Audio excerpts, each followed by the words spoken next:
Septiani Adida Savitri, NIM C1L019087, Kehutanan Angkatan 2019, Universitas Mataram. Di sini saya akan menjelaskan tentang pengelolaan hutan lestari, tapi juga untuk kelestarian sumber daya hutan, tanah, air, dan ekosistem yang didukungnya, serta jasa hutan berupa habitat fauna dan flora, plasma nutfah, rekreasi, pengatur tata air dan CO2 di udara, atau jasa lingkungan produksi hutan. Selanjutnya, tujuan pengelolaan hutan lestari. 1. Mengoptimalkan kawasan yang seharusnya dihutankan. 2. Meningkatkan peran serta kearifan masyarakat lokal yang berpartisipasi aktif dalam kelembagaan untuk mendukung pengelolaan hutan secara berkelanjutan.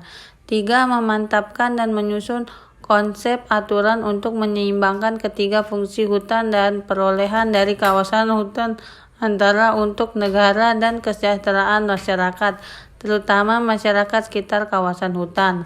4. Memantapkan pengelolaan hutan produksi secara berkelanjutan. 5. Memudahkan para pihak yang terkait untuk memperoleh informasi yang komunikatif, sederhana, dan komprehensif untuk mendukung pengelolaan hutan secara berkelanjutan. Perlu dipahami bahwa permasalahan kehutanan tidak hanya menyangkut permasalahan di suatu wilayah, negara, atau regional, tetapi menyangkut seluruh dunia. Masalah-masalah penting yang timbul dalam pengelolaan hutan seperti eksploitasi hutan berlebih tanpa memperlihatkan pemeliharaan yang intensif hanya akan menimbulkan masalah-masalah yang semakin kompleks. Berikutnya, tindakan dalam mewujudkan hutan lestari. 1. Peningkatan pengawasan sumber daya hutan. Penebangan liar mencerminkan implikasi dari lemahnya pengawasan hutan. Diperkirakan 1,59 juta kubik meter kayu dikonsumsi oleh industri pengolahan kayu Indonesia pada tahun 2001. Sementara perkiraan pasokan legal mencapai 10-42 juta kubik meter. Ini berarti sejumlah besar output bergantung pada penebangan liar. Penebangan liar meningkatkan tekanan pada hutan dan telah merusak sejumlah area hutan lindung. Belum lagi hilangnya pendapatan pemerintah. Penurunan pajak hutan diperkirakan merugikan pemerintah sebesar 1,5 miliar US dollar per tahun dalam bentuk hilangnya pendapatan. Praktik korupsi yang berkaitan dengan penebangan liar melibatkan sejumlah lembaga pemerintah dan secara umum mengabaikan peranan hukum dan peraturan. Hal yang perlu dilakukan dalam meningkatkan pengawasan sumber daya hutan. Yang pertama, menghentikan penebangan dan pemburuan komersial di dalam area hutan lindung. 2. Menutup industri pengolahan kayu yang menggunakan sumber bahan baku ilegal. 3. Menghentikan pengiriman kayu dan produk kayu ilegal ke negara tetangga. 4. Mendukung inisiatif untuk menghentikan aktivitas kehutanan ilegal di daerah. 5. Melaksanakan sistem log tracking guna mengenali sumber dan mencegah pelarian pajak. 6.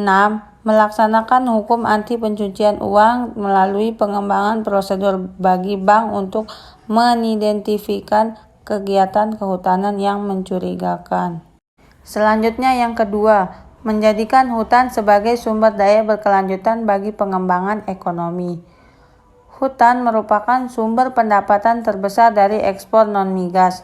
Di tahun 2003, ekspor sektor kehutanan mencapai 6,6 miliar US dollar atau 13,7% dari pendapatan ekspor non-migas, dengan total kayu lapis dan produk terbuat dari kayu sebesar 2,8 miliar US dollar, kertas dan bubur kertas penghimpun 2,4 miliar US dollar, dan furnitur sebesar 1,1 miliar US dollar. Jika ini mencakup ekspor kehutanan ilegal di tahun 2003, ekspor Indonesia mungkin mencapai 8 miliar US dollar dari produk kehutanan. Sebagai makhluk berakal, sudah seharusnya manusia bisa mengubah pola hidup yang lebih ramah agar tidak membahayakan lingkungan. Banyak hal yang bisa dilakukan untuk bisa menjaga kelestarian alam, seperti tidak membuang sampah sembarangan, mengurangi penggunaan plastik, tidak menebang pohon, banyak menanam pohon, dan masih banyak lagi. Sekian presentasi dari saya. Apabila ada salah kata, saya mohon maaf. Wabillahi taufiq wa hidayah. Wassalamualaikum warahmatullahi wabarakatuh.